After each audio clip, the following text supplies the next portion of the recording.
Alhamdulillah Rabbil Alamin. Salatu wassalamu ala nabiyyina Muhammadin wa ala alihi wa sahbihi ajma'in. Wa ashhadu anna Muhammadan abduhu wa rasuluh. Amma ba'd. Taib nuwasil fi al-manzumah al-Baiquniyah Al-Imam al-Baiquni rahimahullah. Taib kaif soal misal pada maklub kemarin sudah lihat semua? Maklub pada sanad ataupun matan. Yang pertama maklub pada sanad, contohnya kita kemarin sudah kasih contoh apa ya, contoh buatan. Nah, apa itu contohnya maklub pada sanad? Sudah dapat belum?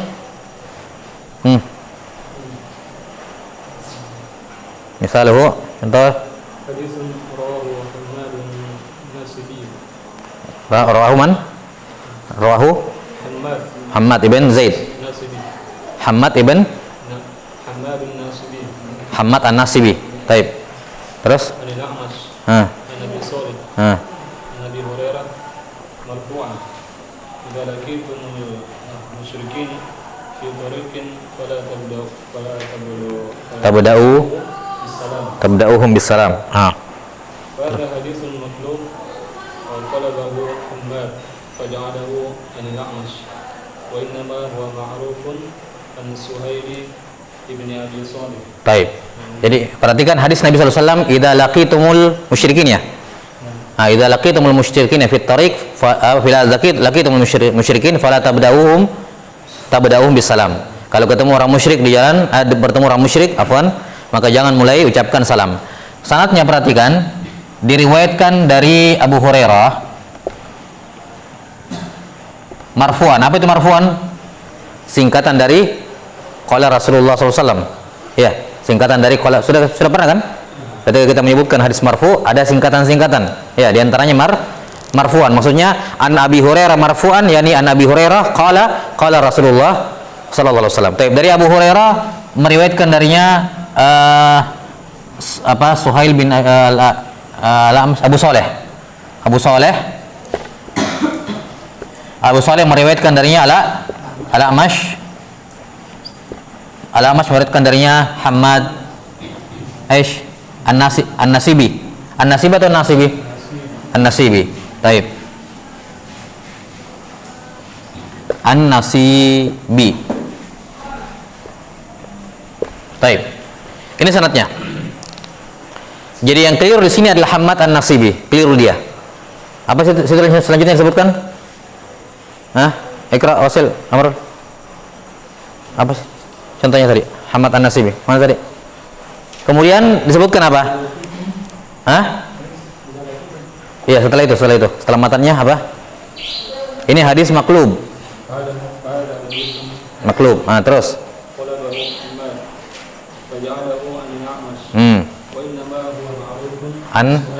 An Suhail. Taib. Jadi yang keliru di sini adalah Hammad An-Nasibi. Jelas? Enggak disebutkan setelahnya coba baca. Terus. Terus.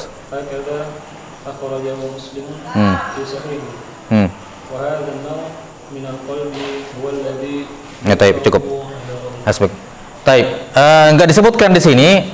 Yang jelas rawi-rawi selain Hammad An-Nasibi, selain dari Hammad An-Nasibi, rawi-rawi lain, mereka meriwayatkannya dari Suhail bin Abi Saleh.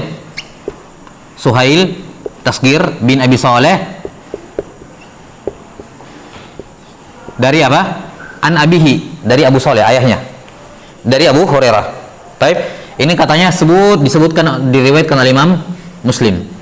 Ya, ala kulli hal, yang keliru di sini yang melakukan maklub adalah siapa? Hammad An-Nasibi. Ini contoh yang pertama, ibdalu rawin ma bi rawin qismu.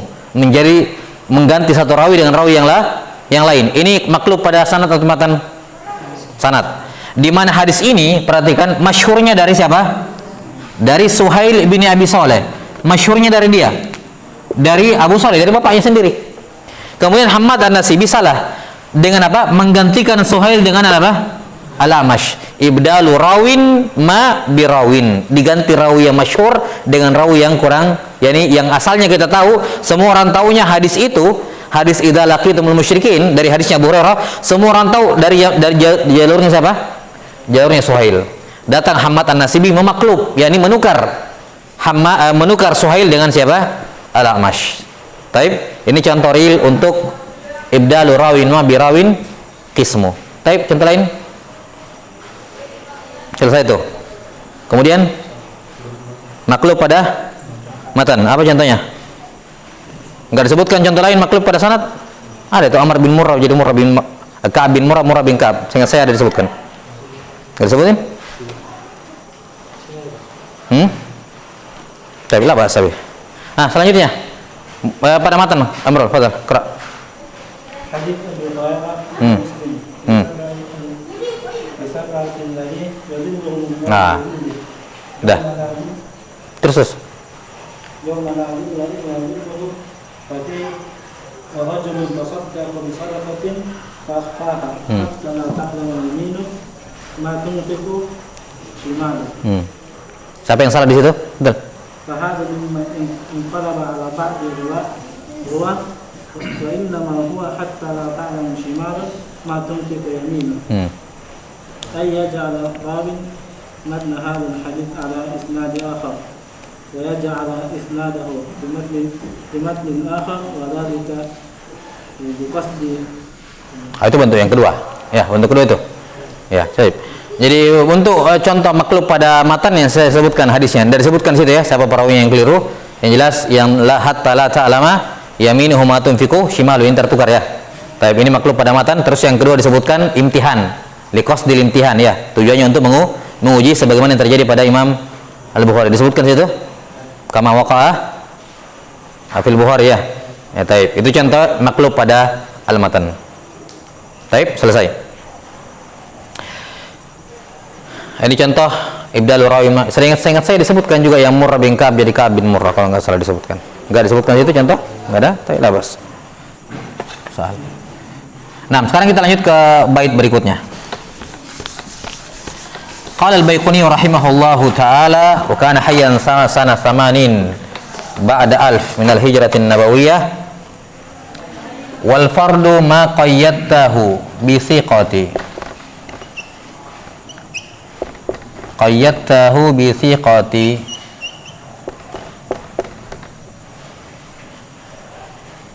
taib au jam'in au pakai au ya, au jam'in au qasrin ala riwayati. Baik.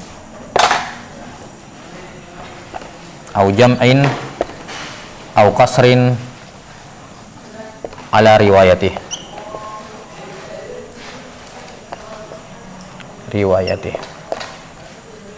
Baik. Kita sudah sebutkan sebelumnya bahwasanya al-fardu atau al-gharib nama lainnya terbagi dari dua, ya kan? Ada al-mutlaq dan ada an-nisbi.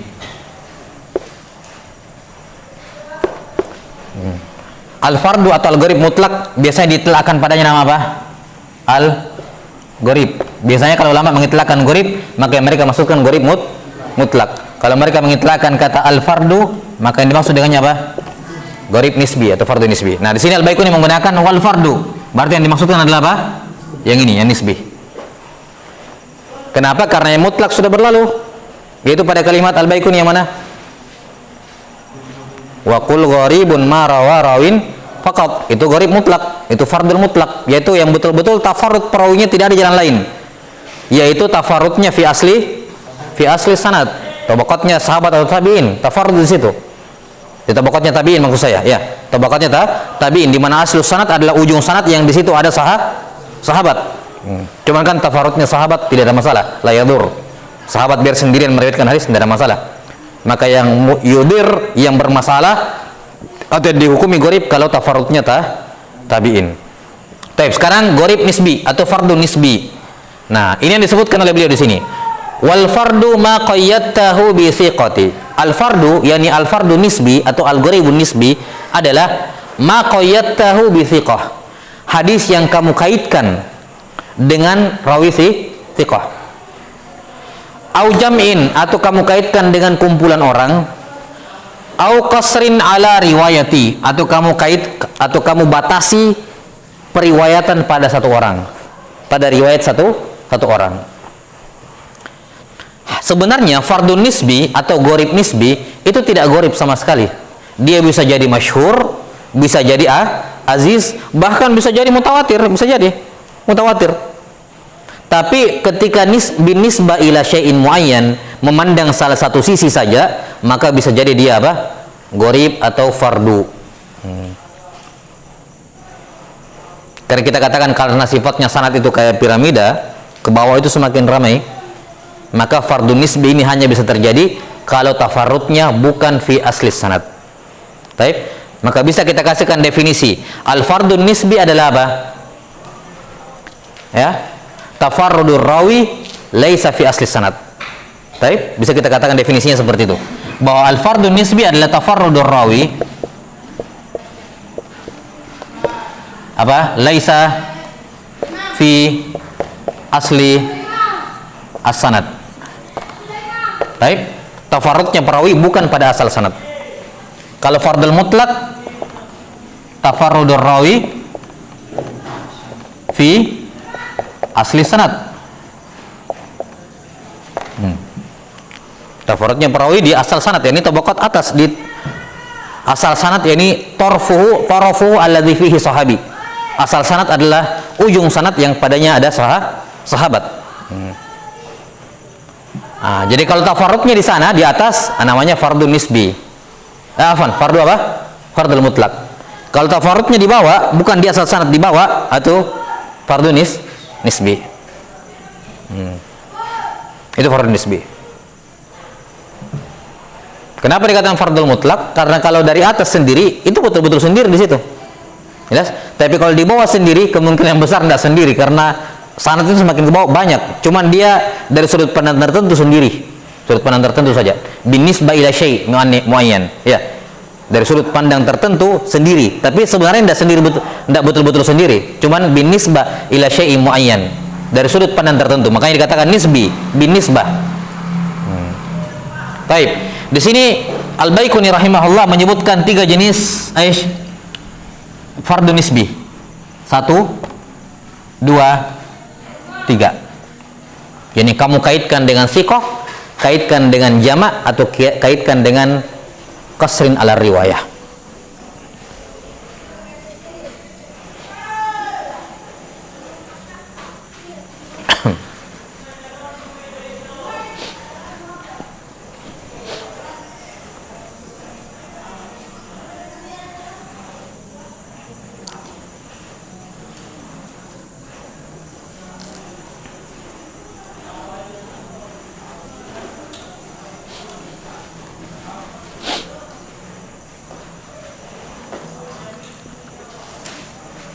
Baik.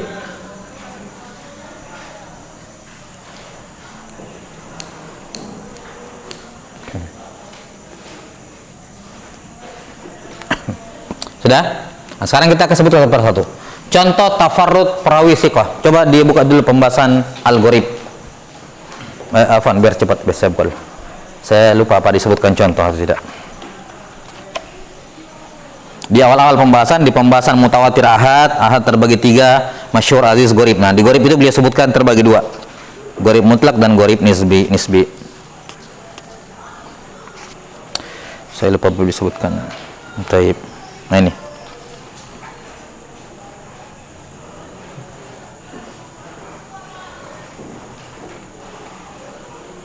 Iya, labas. Dari sebutkan contoh spesifik ya. Enggak apa-apa lah.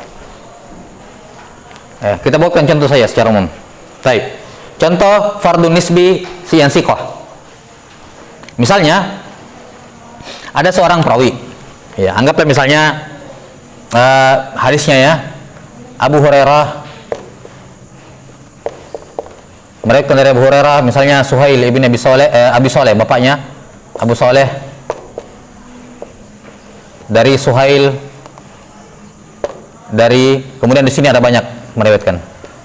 Anggaplah misalnya 5 orang. Kalau 5 orang meriwayatkan berarti hadisnya apa? Masyhur. Tapi di sini ada yang lain ya. Anggaplah misalnya di sini Ibn Abdurrahman ibn Yaqub kalau nggak salah, kemudian meriwayatkan darinya anaknya Al-Ala ibn Abdurrahman. Misalnya. Baik. Berarti ini kan setidaknya hadisnya sudah apa namanya? Hadisnya apa namanya ini? Aziz. 2 orang kan? Aziz. Atau ini 2 orang ya? Aziz. Tapi anggaplah di sini, perhatikan. Kita ke sini. Meriwayatkan dari Suhail 5 orang. Meriwayatkan dari Al-Ala 3 orang. Perhatikan. Ya. Nah, di antara yang meriwayatkan dari Suhail, Imam Malik. Di sini rawin.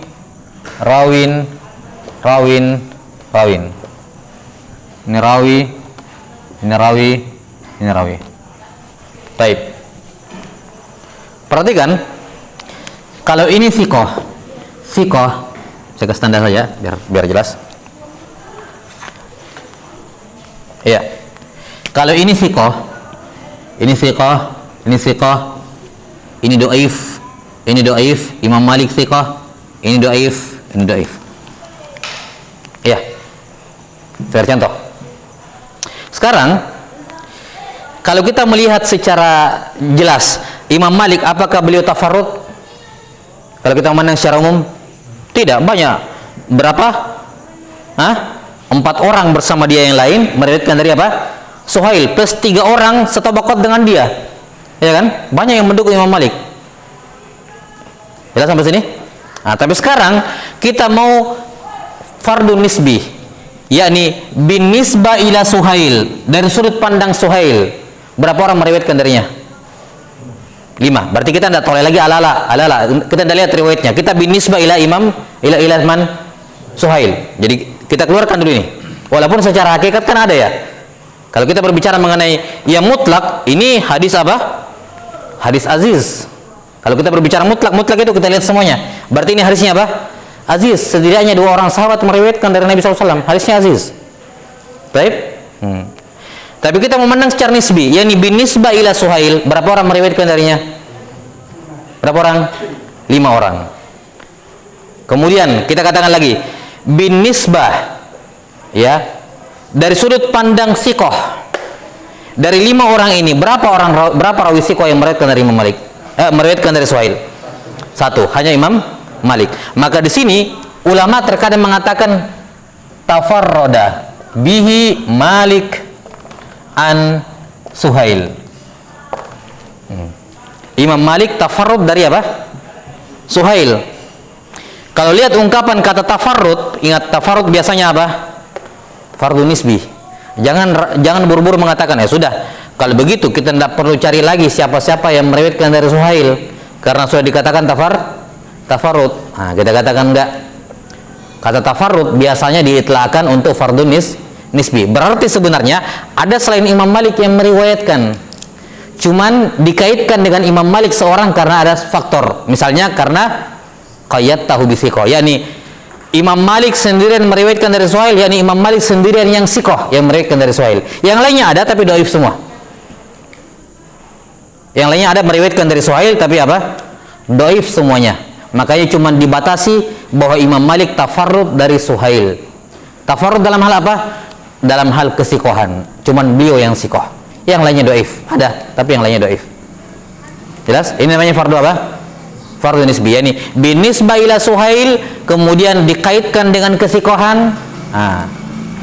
Paham? Dari sudut pandang Suhail, dari sudut pandang perawi dari Suhail, yang sikoh cuman Imam Malik, yang lainnya dhaif semua. Ini masuk dalam pembahasan apa? Fardhu nisbi namanya. Fardhu apa? Nisbi. Mungkin begini ada yang bertanya, apa gunanya seperti ini kalau ya kan fardhu nisbi, terus apa gunanya? Tujuannya kan kita yang mutlak semuanya, ngapain salah satunya? Ya, paham sampai sini? Untuk apa kita pelajari yang namanya fardhu nisbi kalau tidak mempengaruhi hukum? Ya, kita katakan kita butuh pelajari ini karena para ulama mengucapkan kata ini.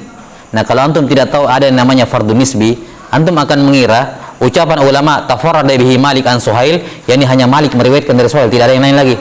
Sehingga jangan sampai tertipu. Sudah, Imam Tabrani sudah mengatakan tafarrada bihi Malik, sudah Tabrani jutaan riwayat yang beliau hafal. Kalau sudah beliau tafarrud, selesai, tidak perlu kita cari-cari lagi. Nah, jangan, kalau antum tidak tahu yang namanya fardhu nisbi, mungkin akan seperti itu. Tapi kita tahu ada yang namanya fardhu nisbi, kita katakan Di sini Imam At-Tabrani mengucapkan tafarrud hanya maksudnya apa? Fardun nisbi. Sebenarnya masih ada yang lain. Nah, itu yang butuh kita cari. Jelas? Itu butuh kita cari. Karena tafarrada biasanya digunakan untuk fardun nisbi. Ingat itlaknya ini. Kalau mereka mengatakan gharib, maka itlaknya apa? Fardun mutlak. Kalau mereka mengatakan fard atau tafarrud, biasanya itu biasanya. Kadang ada keluar dari kebiasaan. Kadang mereka gunakan tafarrud untuk mutlak, bisa juga. Tapi biasanya kata fard atau tafarrud itu untuk nisbi. Kata gharib itu apa? Untuk mutlak. Walaupun kadang jarang kayak kadang-kadang gharib untuk nisbi juga ada. Nah, di sini kita pahami kasratul istimal. Kebanyakan penggunaan ulama seperti itu, kebanyakannya. Walaupun kadang keluar dari pengecualian. Paham? Jadi mungkin tadi kita perlu mengetahui dua jenis gharib supaya tidak salah paham dengan ucapan ulama. Karena kadang begini, dia mendapati ucapannya misalnya Imam At-Tabrani mengatakan tafarrada bihi Malik an Suhail, terus dia takhrij. Ternyata dia dapati 4 orang lain meriwayatkan dari Malik. Dia pun mengatakan kepada Tabrani, Tabrani salah. Ya, Imam Tabrani salah. Kenapa dia bilang tafarrud Imam Malik dari ini? Padahal ini masih ada 4 yang lain. Baik. Ya, At-Tabrani nggak salah, kamu yang jahil terhadap istilah. Paham? Ketika beliau mengatakan tafarrud, itu berarti apa? Iya, masih ada yang lain. Cuman tafarrud dengan dia dikhususkan karena apa? Itu yang kamu butuh cari tahu. Nah, setelah kamu kumpulkan semua, oh ternyata semua dhaif. Nah, kita tahu At-Tabrani di sini mengaitkan dengan apa? Mengingatkan tafarrud dengan siqah. Itu kelebihan para ulama. Mereka sudah melakukan semuanya, mengecek semuanya, oh ternyata cuma si fulan yang siqah. Sudah, mereka pun mengucapkan kalimat ini. Jelas? Jadi tafarrud nisbi contohnya seperti ini. Makanya kadang seorang ulama mengatakan begini, la yarwi an fulan illa fulan. Tidak ada yang meriwayatkan. Kadang mereka tidak menggunakan kata tafarrud, mereka hanya mengatakan begini, la yarwi an fulan illa fulan. Tidak ada yang meriwayatkan dari fulan kecuali si fulan. Dalam hadis ini, dalam hadis A, la yarwi an fulan illa fulan. Nah, di sini jangan langsung ambil kesimpulan la yarwi an fulan illa fulan berarti gharib mutlak. Jangan dulu ambil kesimpulan, dicari dulu jalan-jalannya. Kalau betul-betul tidak ada sama sekali, berarti betul yang diinginkan oleh alim ini adalah gharib mutlak. Tapi kalau ada jalan lain, berarti yang diinginkan dengannya adalah gharib nisbi. Tinggal tugas antum mencari nisbi, kaitnya apa? Siqah atau apa? Misalnya kan? Taib. Jadi ini yang pertama dari bentuk fardun nisbi, yaitu tafarrud yang dikaitkan dengan kesiqahan. Yakni banyak yang meriwayatkan dari si fulan, tapi yang siqah cuma dia, yang lainnya dhaif. Maka bisa dikatakan tafarrada bihi fulan an fulan. Yakni tafarrud dalam hal kesiqahan, bukan dalam hal betul-betul yang meriwayatkan cuma dia toh. Paham ini? Gharib nisbi. Yang kedua, au jam'in. Saya kasih contoh ini saja untuk jamin. Atau tafarrudnya dikaitkan dengan jamak, sekumpulan perawi, maksudnya sekumpulan perawi yang berasal dari negeri atau kota yang sama. Taib. Kalau kita memandang mutlak, ada berapa perawi yang meriwayatkan dari Al-Ala? 3. Taib. Anggaplah 3-3-nya semuanya Al-Madani. Semuanya Al-Madani. Satunya Muhammad bin Amr Al-Madani, satunya Ishaq bin Amr Al-Madani, satunya misalnya Fulan bin Fulan Al-Madani. 3-3-nya yang meriwayatkan dari Al-Ala siapa? Al-Madani semua. Kemudian datang ulama mengatakan tafarrada ahlul Madinah anil Ala. Penduduk kota Madinah tafarrud dari Al-Ala. Apa maksudnya penduduk kota Madinah? Bukan semuanya, tapi ketika kamu mengecek 3 orang ini, oh ternyata 3-3-nya orang Madinah, ya sudah. Mereka pun menggunakan istilah itu, tafarrada ahlul Madinah anil Ala. Al-Ala bin Abdurrahman. Penduduk kota Madinah meriwayatkan dari Al-Ala. Maksudnya penduduk kota Madinah banyak. Padahal di sini ada 3 orang. Tapi cek 3 orang baik-baik, pasti kamu dapati semuanya orang Madinah. Taib. Kenapa dikatakan tafarrud? Karena ini 3, walaupun secara hitung-hitungan 3, tapi mereka dianggap satu. Ya ini semua 3-3-nya penduduk kota Madinah dianggap satu, dihitung satu. Itu namanya tafarrud nisbi. Ini dari sudut pandang kota, mereka semua satu, dihitung satu. Tafarrud. Jelas? Kadang mereka mengatakan tafarrada bihi ahlul Basrah an ahlil Kufah misalnya. Bersendirian rawi Basrah dari rawi Kufah. Ternyata kalau dicek ini ada 10 orang, di bawahnya 15 orang. 10 orang Basrah, 15 orangnya Kufah semuanya. Ini sama, tafarrud nisbi. Gharib nisbi, fardu nisbi.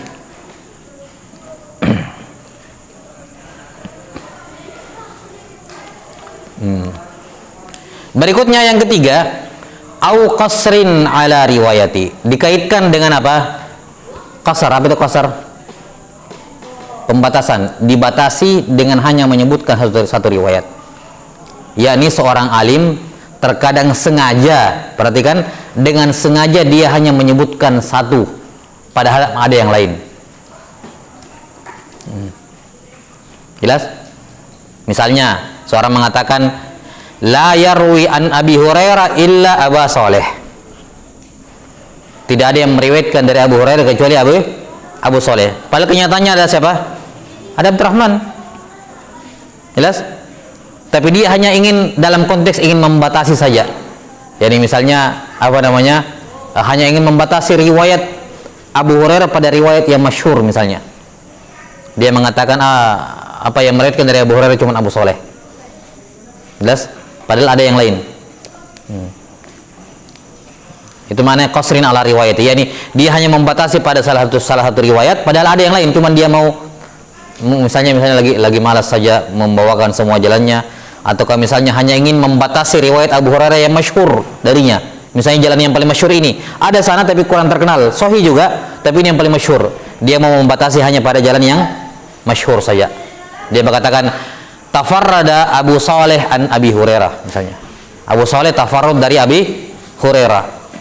Ya, ini tafarrud nisbi karena kenyataannya ada Abdurrahman.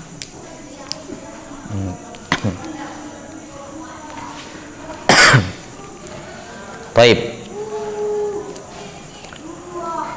Ini 3 jenis apa al-fardhu nisbi. Ada sebenarnya bentuk-bentuk yang lain disebutkan di buku, tapi saya kira cukup 3 ini saja. Ya. Al-Baiquni rahimahullah dalam hal ini bagus ya, beliau rahimahullah ketika menyebutkan fard beliau sebutkan 3 contoh, 3 bentuk afwan, ini sangat bagus sekali bentuk apa yang beliau sebutkan di sini. Baik, selesai pembahasan al-fardhu an-nisbi. Lihat ya, yang saya katakan di awal ini kekurangan Manzum al-Baiquniyah tidak tertib ya. Selayaknya ini bait ditaruh di atas setelah waqul gharibun ma rawarawin faqat, langsung disebutkan ini karena pasangannya di sana. Gharib mutlak di sana, seharusnya setelahnya gharib nisbi. Nah, ini kekurangan dari Manzum al-Baiquniyah, tidak tertertib dengan baik. Labas. Sudah.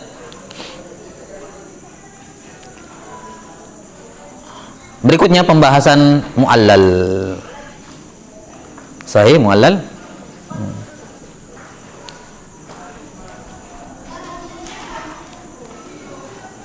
Baik, afdal Ustaz, iqra.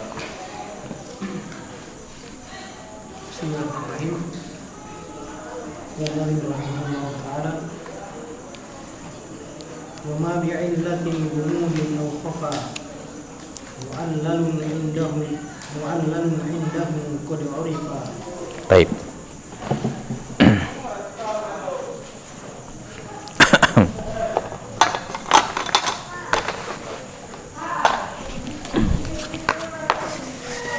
Ini pembahasan hadis keberapa ini? 22 ya? Yang al-fardhu tadi 22. Sekarang 23. Sahih? Wa ma bi'illatin gumudin au khofa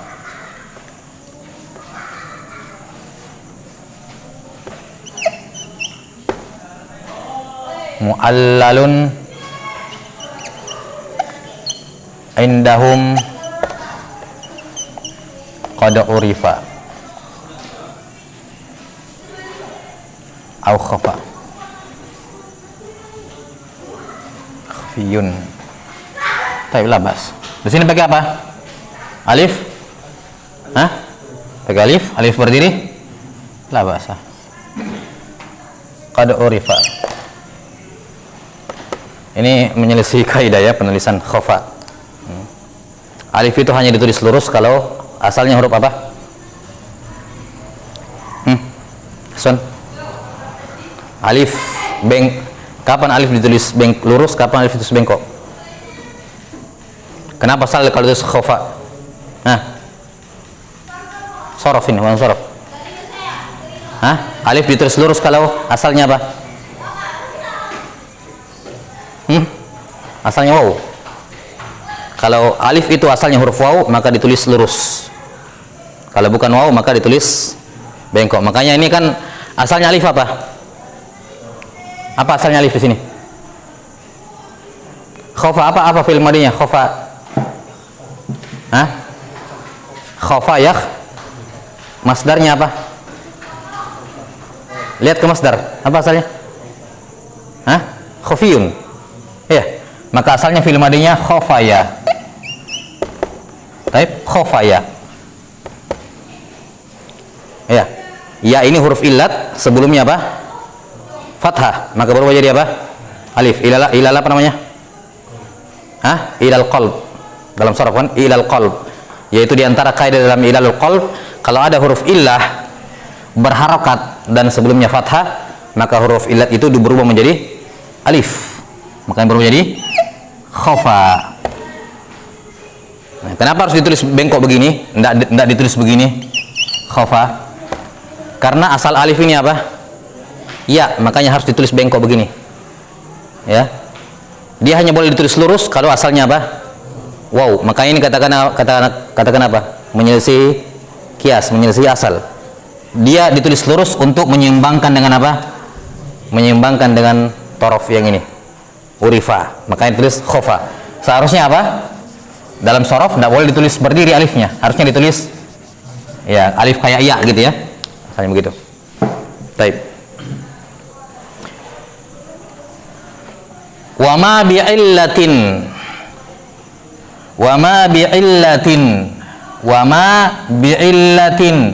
gumudin au khofa mu'allalun indahum, mimnya disukun atau di rumah? Indahumu qad urifa. Ini lughah ya, lughah humu. Bukan, jangan dikatakan di sini diharokati untuk darurat syariah, bukan. Mas, ini salah satu lughah dalam bahasa Arab, hum dibaca humu. Ya. Terkadang dalam bait syair itu dilanggar larangan mimbab apa? Darurat, namanya darurat syariah ya. Kadang ada fiil berkasrah. Ya, fiil tidak boleh dikasrah kan? Kasrah alamatul jar, apa alamatul isim. Tidak boleh fiil dikasrah. Tapi kalau dapati fiil berkasrah, itu darurat syariah. Tapi tidak semua yang melanggar aturan itu langsung dikatakan darurat syariah. Kadang itu lughah. Yani ada lughah lain dalam Arab. Sama seperti di sini, humu itu lughah. Bukan jangan mengatakan asalnya hum, cuma dikasih harokat untuk apa? Menyesuaikan timbangan wazan. Enggak, ini bukan darurat syariah. Memang apa? Ini salah satu lughah, dibaca humu. Baik. Indahumu qad urifa. Baik. Sekarang jenis hadis keberapa? Ke-20? 23? Yaitu pembahasan mu'allal. Kita bahas mu'allal di mana? Bukan kita bahas. Kita pernah singgung mu'allal di mana? Definisi hadis sahih. Ya. Ya. Awwaluhu as-sahihu wa huwa mattasal isnaduhu alam yushadda aw yu'al. Aw yu'al yakni ghairu mu'allal. Hadis sahih tidak boleh mu'allal. Apa itu mu'allal? Kita jelaskan secara ringkas. Ini cepat saja.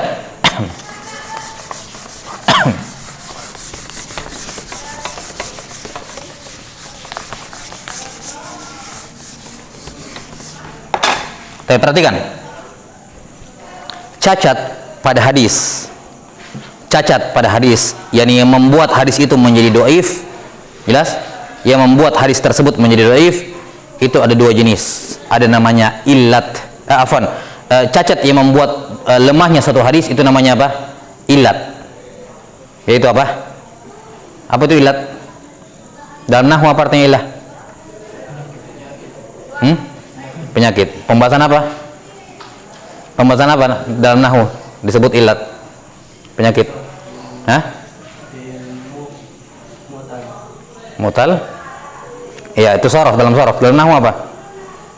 Dalam pembahasan? Iya, mamnu minas sorf. Iya. Illatun taqumu maqama illatain illatan fariyatan taib. Illat. Jadi illat itu cacat dalam hadis ada dua. Yang pertama ada illatun zahirah. Illat yang jelas, kelihatan. Yang kedua ada illatun khafiyah. Tersembunyi. Illatun khafiyah, tersembunyi. Taib. Apa itu illatun zahirah? Cacat yang zahir. Ya. Cacat yang zahir itu adalah cacat yang bisa kita tahu hanya dari satu sanad, langsung kelihatan. Satu sanad toh, kita dapat satu sanad, kita lihat masalahnya di mana, selesai. Itu illat zahirah. Misalnya dalam sanadnya ada rawi Nabi SAW, sahabat, ini terus cek, ini sikoh, doif. Sudah, langsung ketahuan, doif. Ini namanya apa? Illah zahirah. Illah yang nampak. Kenapa nampak? Karena kita sudah bisa mengetahuinya hanya lewat satu sanad. Itu illah zahirah. Misalnya dalam sanadnya ada kadzab, kita periksa biografinya satu-satu. Fulan bin fulan, cari cek. Fulan bin fulan, sikoh, hasan, kadzab. Sudah kelihatan. Taib, ini namanya apa? Illah zahirah. Yani illat yang langsung ketahuan hanya dengan melihat satu sanad, langsung ketahuan. Simpelnya seperti itu. Sementara illah khafiyah, illah yang tersembunyi, terselubung. Artinya apa? Ini illat tidak bisa diketahui hanya dengan melihat satu jalan. Harus dengan apa? Harus mengumpulkan jalan. Jadi penyakitnya ini hadis kita tidak tahu dari ini, tapi kita ketahui dari jalan yang lain. Kenapa tersembunyi? Karena tidak bisa kita tahu kecuali kita sudah mengumpulkan semua jalan-jalan. Jadi kayak menggali begitu, mencari tahu dulu. Ya, kumpulkan semua jalan-jalan. Dikatakan khafiyah, tersembunyi. Kenapa? Karena kita tahunya lewat mana? Bukan lewat sanad yang kita periksa, tapi lewat sanad yang lain kita tahunya. Bukan lewat yang kita sedang periksa. Kadang sanad yang kita periksa ini bersih, sahih, terpenuhi. Ittisalus sanad iya, ya. Adalatul ruwat iya. Apa lagi? Dhabtur ruwat iya. Tapi ternyata setelah kita kumpulkan jalan-jalannya, jalan ini bermasalah. Mana buktinya? Buktinya jalan yang sana noh. Jalan yang ini membuktikan dia salah. Paham? Itu namanya illah apa? Illah khafiyah. Illah tersembunyi. Jadi simpelnya kalau illah zahirah, cacat yang langsung ketahuan dari satu sanad yang kita periksa langsung ketahuan, itu berarti illah zahirah. Illat khafiyah, yaitu illat yang tersembunyi. Kenapa tersembunyi? Karena kita nggak bisa mengetahui illatnya, cacatnya hanya dari sanad yang kita sedang periksa, tapi kita mendapatkannya dari sanad yang lain. Yani setelah kita mengumpulkan apa? Jalan-jalan periwayatan hadis tersebut. Kemudian yang khafiyah terbagi menjadi dua. Ada yang qadihah, ada yang ghairu qadihah. Ada cacat yang tersembunyi, yang qadih, taqdahu, merusak. Qadihah artinya apa? Merusak kesahihan hadis. Merusak kesahihan hadis. Dan ada juga illat yang ghairu qadihah, illat yang tidak merusak kesahihan hadis, tidak mencacati kesahihan hadis. Jadi illat yang khafiyah terbagi dua, ada illat yang qadihah dan ada illat ghairu qadihah. Illat yang mencacati, illat yang mencacati dan illat yang tidak mencacati. Baik.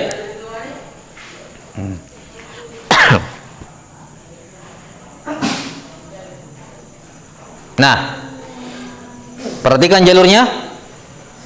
Illat yang tersembunyi, yang qadihah, ini yang namanya al-mu'allal.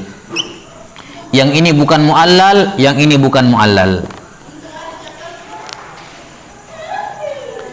illat yang zahirah bukan muallal, illat yang khafiyah tapi ghairu qadihah juga bukan namanya muallal. Hadis dikatakan muallal kalau dalam sanadnya ada cacat yang tersembunyi dan merusak kesahihan hadis. Merusak kesahihan hadis. Perhatikan, wa ma bi'illatin ghumudin aw khafa mu'allalun indahu qad urifa. Terjemahannya, wa ma, hadis yang bi'illah, memiliki illat. Illatnya ini gumud, rumit. Khafa, tersembunyi. Gumud lagi khafi, yang rumit dan tersembunyi. Artinya apa? Ini illat tidak gampang didapat. Harus mengumpulkan jalan-jalan, bandingkan jalan, cek mukhalafah tidaknya, rumit pokoknya untuk mengetahuinya. Hadis yang padanya ada illat yang rumit atau tersembunyi, au khafa, gumudin au khafa, semua yang gumud ya khafa, karena kalau tidak tersembunyi enggak rumit ya. Gumudin au khafa muallalun indahumu qad urifa, menurut mereka yakni muhaddisin, qad urifa, dikenal dengan apa? Nama muallal. Namanya muallal menurut mereka qad urifa, dikenal. Yani dikenal namanya apa? Muallal. Taib. Kalau begitu apa itu muallal? Muallal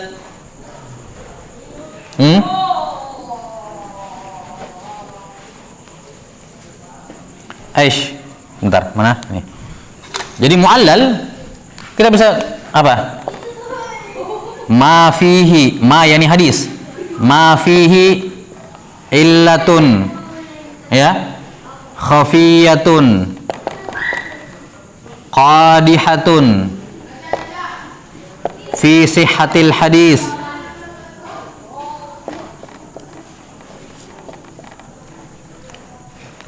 Ma'a anna zahir as-salamatu minhu.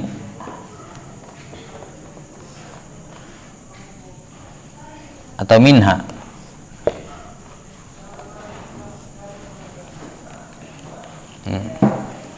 Ini definisinya muallal. Muallal adalah ma fihi, hadis yang di dalamnya ada illat yang tersembunyi merusak kesahihan hadis, padahal zahirnya selamat darinya. Ini zahirnya sahih gitu, cuman ternyata ada cacat yang tersembunyi yang merusak keabsahan apa? Hadis.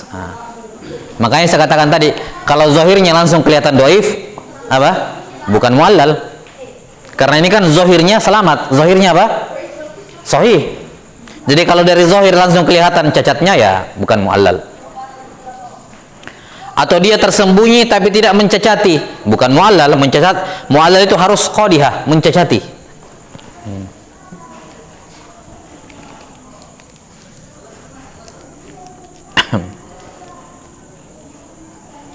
Taib. Untuk yang ghairu qadihah nanti kita jelaskan di pertemuan berikutnya. Contoh illa yang khafiyah tapi ghairu qadihah nanti kita bahas. Ya kita bahas ini muallal, yaitu illat khafiyah yang apa? Yang qadihah, yang merusak. Jadi begini, intinya muallal itu zahir hadisnya sahih, tapi setelah dikumpulkan jalan-jalannya kita dapat bukti bahwa itu tidak sahih. Jelas? Makanya bentuknya muallal itu banyak.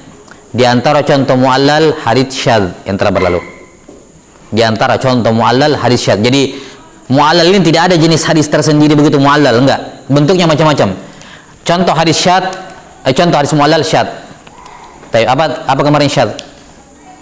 Apa syadz definisinya? Seorang perawi thiqah menyelisih yang lebih kuat. Tapi dari mana kita tahu penyelisihan? Dari mana kita tahu ada yang menyelisih di sini? dikumpulkan jalan-jalan. Kalau kita cuma cek ini hadis satu sanad, apa hukumnya? Sahih, karena dia rawi thiqah. Jelas ya?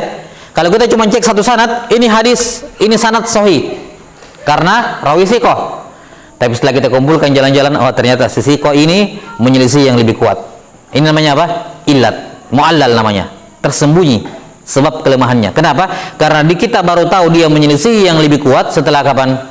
Setelah kita kumpulkan jalan-jalan. Karena kalau cuman periksa satu sanad, bersih, sahih. Jelas? Maka contoh hadis mu'allal adalah hadis syadz. Apalagi contoh hadis mu'allal? Hadis maklub. Maklub itu contoh mu'allal. Kenapa? Karena kalau kita lihat toh satu, bersih. Tapi ternyata setelah dikumpulkan jalan-jalannya, ada yang tertukar lafaznya. Ini buktinya nih, jalan lain. Jelas kayak tadi ya? Hatta la ta'lama shimaluhu ma tunfiqu yaminu. Di jalan apa? Yaminuhu ma tunfiqu shimalu. Di jalan lain disebutkan jalan yang benarnya. Kalau kita periksa ini toh sahih. Cuma setelah dikumpulkan jalan-jalannya, ada bukti di sana bahwa ini salah. Maka contoh hadis mu'allal yang kedua adalah hadis maklub. Itu contoh hadis mu'allal. Jadi intinya semua hadis yang kalau kita cuma periksa satu dia sahih, kalau kita periksa kumpulkan jalannya terus kita periksa ternyata kelihatan dia dhaif, itu namanya mu'allal. Itu intinya. Jelas? Jadi mu'allal tampilannya kalau kita cuma cek satu sahih. Tapi kalau kita sudah periksa banyak jalan kelihatan dia dhaif, berarti dia mu'allal. Jelas ya? Jadi contoh mu'allal yang sudah pernah kita bahas adalah hadis syadz dan hadis maklub. Hadis maklub. Taib. Saya kira cukup dulu sampai sini insyaallah taala. Kif hafal matanya. Untuk hafal matan berikutnya hari Kamis mulai dari mursal. Wa mursalun minhu sahabi saqat. Dari situ mulai sampai terakhir sini. Taib, insyaallah Kamis kita merajah hafalan. Naktafi wallahu a'lam bissawab. Sallallahu ala nabiyyina Muhammadin wa ala alihi wa sahbihi wasallam. Subhanakallahumma bihamdik asyhadu an la ilaha illa anta astaghfiruka wa atubu ilaik. Alhamdulillahirabbil alamin.